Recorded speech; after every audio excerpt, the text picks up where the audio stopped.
update is for the morning of Wednesday, the 9th of October, 2022, about 8:35 a.m. Central Time. Not what you thought. A down day in the stock market. Interesting. Dollar up 70 points, big rally there. A big break then in the euro. They flip-flop each other. The pound even down sharply. What is going on? We'll get to that in a minute. As you can see going on here in the energies, they're all basically lower, including natural gas. So everything down there, bonds and notes, taking center stage and dropping away, as are the grains. Now remember, in the grains you get the WASDE report, supply-demand report. It's the last big one of the year. And we'll see just where the crops come in.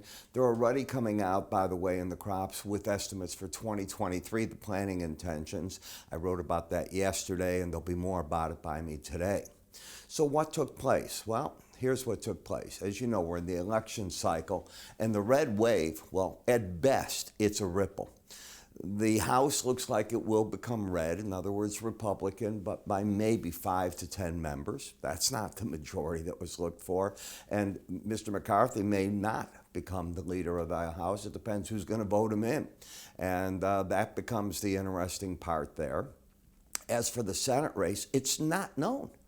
Right now, it could end up again locked. So what we have, let's call it just the way it is, a Biden win, a Trump loss. Any way you want to cut it. Where's the red wave? And that's how I think it'll be viewed. A DeSantis win in Florida. The man surged. He will be the party darling for a while. Next week, Trump will probably declare his presidency. I don't know how many people will come behind him now or not. He definitely lost power in this race. President Biden didn't fare as bad as he might have, so there's got to be some jumping for joy in the White House. Whether this is a mandate for him to run again, I have my doubts about that. But they did better. The Democrats did much better than was thought by the polls, and that you got to tap them. America voted, and that's where we're at. And as I said, the House, I think that you're going to see Republican, Senate, a complete toss-up at this time. The mortgage market index, all right, so down as you can see in the index itself. The purchase index, to my surprise, went up 1.3%, and the refi people still aren't doing that. Conference Board Online Help Wanted Index, we'll all pay attention to that. That comes out at 9 o'clock. We get petroleum stocks at 9:30. The API numbers were surprisingly bearish with a big build in them.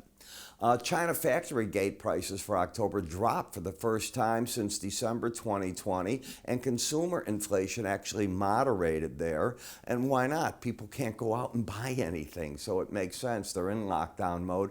They've taken the area where Foxconn is and locked it down further. Meta today announced 11,000 layoffs were going to take place, and tomorrow takes now center stage in a bigger way than was originally thought. I think I'm the only person that has been saying, no matter what takes place, the real elephant in the room this week, and I didn't expect that the red wave would turn into a ripple, by the way. I thought the Republicans would do better. They did poorly, in my opinion, is now going to be back to the Fed, the CPI number. And when we get that, the question is it super strong? Is it moderately strong? Is it starting to slip, or did it slip? Those are going to be the 4 different variables that you have to look at.